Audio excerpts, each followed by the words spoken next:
오늘 아침 뉴스 연구소. 오늘 아침 뉴스의 맥을 짚어드리는 시간 뉴스연구소. 오늘도 두 분의 연구위원 함께합니다. CBS 김광일 기자, 뉴스톱 김준일 대표, 어서 오십시오. 안녕하세요. 첫 뉴스 어디로 갈까요? 뉴욕대 미스터리.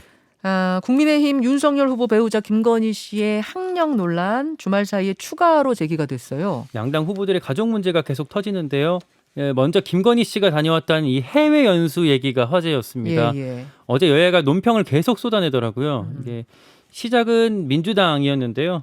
김건희 씨가 2007년 수원여대, 2013년 안양대에다가 이력서를 낼 때 뉴욕대, 즉 NYU 프로그램을 적어서 냈거든요. 네. 근데 민주당이 이런 이름의 연수 자체가 없더라, 사문서 위조 아니냐, 이런 의혹을 제기를 했습니다. 예, 저희가 지금 안양대 수원여대 이력서를 유튜브와 레인보우로 원본을 보여드리고 있습니다. 빨간 박스 안에 있는 게 이제 뉴욕대에서 연수 받았다라고 쓴 거예요. 근데 민주당에선 이런 거 없더라, 이거 가짜 적어 넣은 거 아니냐 이야기를 했고, 예, 국민의힘이 이제 여기에 바로 반박을 했는데요. 김건희 씨가 6개월짜리 서울대 글로벌 리더 과정을 수료했는데 여기에 뉴욕대 연수가 포함되어 있다, 이렇게 밝혔습니다. 국민의힘이 그리고 여기에 또 공유한 당시의 중앙일보 기사가 있는데, 이 기사에는 뉴욕대 수업에서 멀찍이 떨어져 있는 그 김건희 씨 모습이 사진에 잡히기도 했습니다. 자, 지금 사진 보여드리고 있습니다. 국민의힘이 사진을 증거로 제시했어요. 이거 봐라, 이게 지금 뉴욕대에서 수업 받은 연수한 증거 사진이다, 반박을 했습니다. 네. 뭐 기사에도 나와 있는 거 보니까 뭐 일주일이건 얼마건 다녀온 것 자체는 좀 맞는 것 같고요. 예. 다만 그걸 일주일짜리 연수 경력을 학력란에다가 적은 게 적절하냐, 요 이슈 정도가 뭐 좀 남아 있는 것 같습니다. 아까 이력서를 보면은 수원여대 이력서에는 연수란에 적었고 안양대 이력서에는 학력란에다가 연수를 받았다, 이렇게 적은 거죠. 네, 괄호 열고 연수 이렇게 표기를 했고요. 예, 이게 굉장히 이제 논란이 주말 사이에 공방이 이어졌는데 결국은 학력란에 그럼 연수를 적는 게 맞느냐, 이걸로 쟁점이 마무리가 되는 거예요. 지금은 그렇게 좁혀진 거예요. 좁혀졌습니다. 예. 그리고 이재명 후보 아들 문제도 좀 여진이 이어지고 있는데요. 재작년 한 해 동안 이 장남의 예금이 5천만 원 늘었다라는 보도가 있었습니다. 네. 그래서 이걸 두고 야당에서는 이재명 후보가 이 돈을 증여한 거 아니냐, 그리고 이 증여한 돈이 도박 자금으로 쓰인 거 아니냐, 이렇게 주장을 했고요. 여당에서는 합법적 증여였다라고 좀 선을 그었습니다. 그러니까 신고를 했다 한 증여라는 거고. 예. 그러면 이제 야당의 주장은 통장에 그 돈이 그렇게 있는 걸로 봐서는 그럼 이거를 노름하는데 많이 쓴 거 아니냐. 예. 즉 어쩌다가 우연히 실수로 한 도박이 아닌 상습 도박 아니냐, 이제 이런 거예요. 문제 제기가. 그리고 그 돈이 이재명 후보한테 나온 거 아니냐, 이런 문제 제기가 있었습니다. 자, 김준일 대표. 예. 추가 논란들이 주말 사이에도 이어진 거예요. 뭐 이제 예상된 거였죠. 어느 정도 예상된 거였고 뭐 아주 새롭지는 않습니다. 사실 이재명 후보 아들 성매매 관련이나 뭐 이런 것들도 되게 어느 정도 얘기가 나온 거였거든요.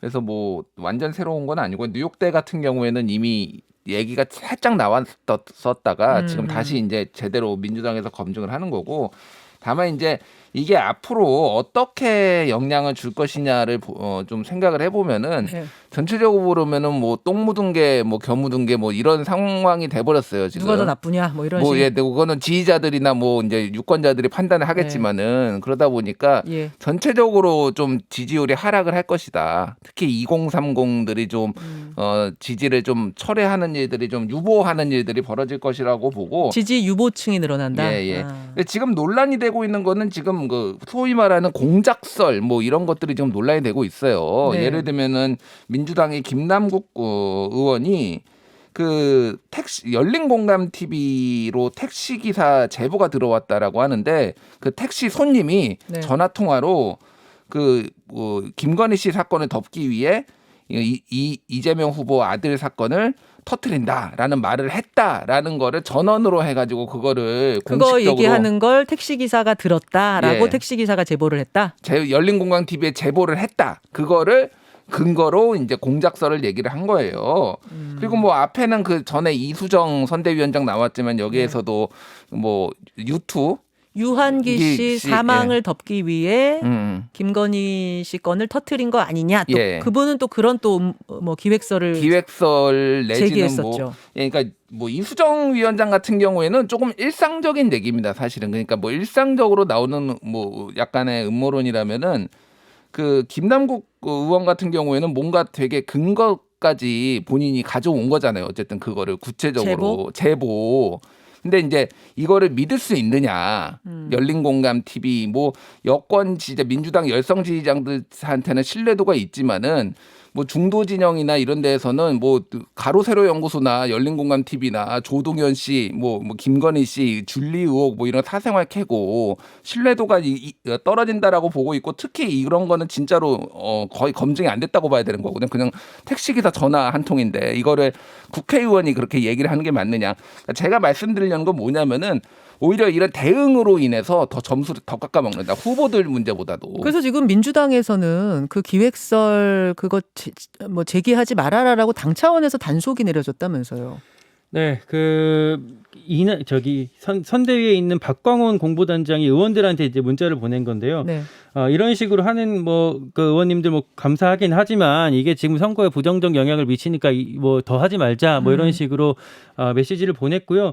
그 박광원 의원 같은 경우는 이낙연 캠프에서 총괄 본부장을 하면서 이제 경선에서 진 뒤에 나름 이렇게 좀 잠잠하게 좀 보내고 있다가 이렇게 적극적인 어떤 그 메시지를 피력한 건 이번이 처음이거든요. 그만큼 좀 상황을 좀 엄중하게 보고 있는 것 같아요. 왜 그러냐면 근데 이제 이수정 교수의 기획설 주장이라든지 뭐 민주당의 기획설 주장이라든지 그래서 그게 팩트가 틀렸으면 예를 들어 김건희 씨의 의혹이 사실이 전혀 아닌데 뭐 이렇게 했다든지 혹은 이재명 후보 아들이 전혀 도박 게임 사이트 안 했는데 했다든지 이런 거면은 파장 커질 텐데 지금 둘 다 인정을 하고 사과를 한 상황 아닙니까?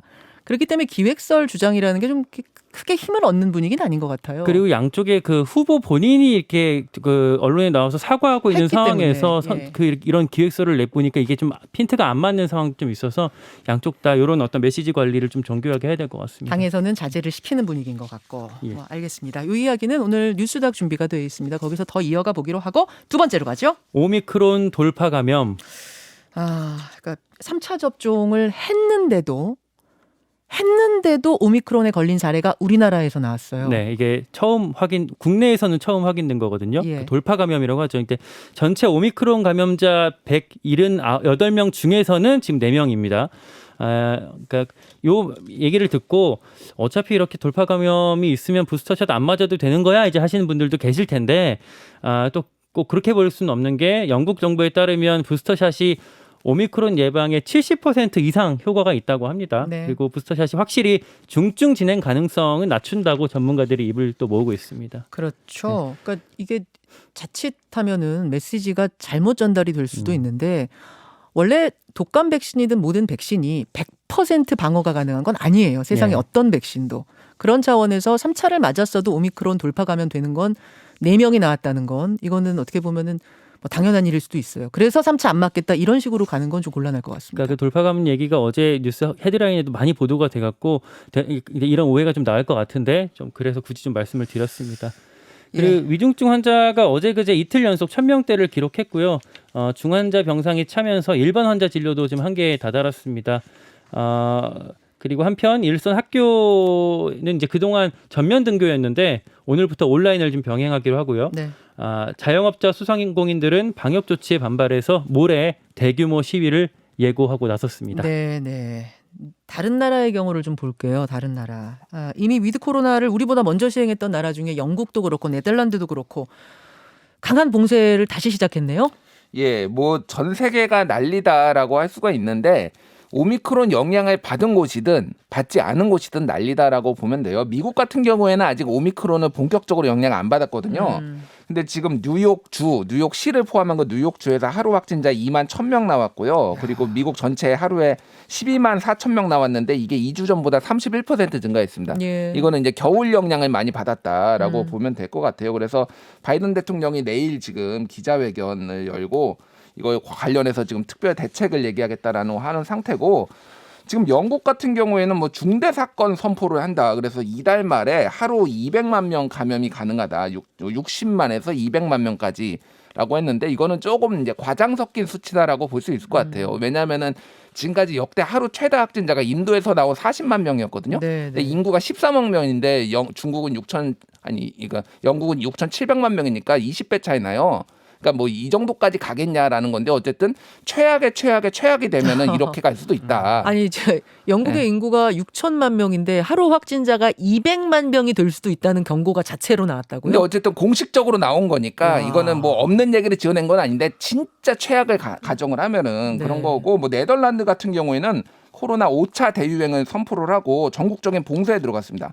아예 그래서 뭐 생필품을 제외하고는 지금 뭐 술집, 식당, 영화관 다 지금 셧다운한 상황이에요. 그런 상황이고 뭐 다른 나라들도 지금 해외에서 들어온 입국자들 다 막거나 그래서 전체적으로 지금 봉쇄령이 내려졌다 이렇게 볼 수 있을 것 같습니다. 이스라엘은 4차 접종 시작한다면서요? 그러니까 4차 접종을 시작하는 게 아니라 4차 접종을 테스트한다. 임상 시험에 들어간다라는 3차 접종, 그러니까 부스터샷까지 맞은 사람을 대상으로 8월 전에 맞은 사람을 대상으로 이제 4차 접종이 이게 얼마나 오미크론의 효과가 있는지를 좀 본격적으로 시험한다 이렇게 보시면 될 것 같습니다. 자, 그래요. 마지막으로 넘어가죠. 김광일 기자. 공시가격 숨고를까? 더불어민주당과 정부가 잠시 후에 당정협의회 연다고 들었는데 공시가를 어떻게 한다는 거죠? 그러니까 문재인 정부에서 공시가가 원래 너무 낮아갖고 이걸 현실화하는 걸 좀 역점 좀 정책으로 줬었잖아요. 이제 이재명 후보가 최근에 민생 경제가 너무 어려움에 처했다라면서 요 공시가격 현실화 그 방향 그 제도 자체를 전면 재검토하겠다 이렇게 밝혔습니다. 이런 얘기가 아마 오늘 말씀하신 당정협의회에서 이제 구체적으로 좀 다뤄질 텐데요. 현실화 방향 자체는 좀 유지를 하되 내년 재산세를 좀 한시적으로 올해 공시가를 기준으로 부과하는 방안이 좀 거론이 될 것 같습니다. 그러니까 방향은 공시가격을 올리는 쪽으로 현실화하는 쪽으로 유지하되 일단 당장 눈앞에 내년은 그대로 둔다.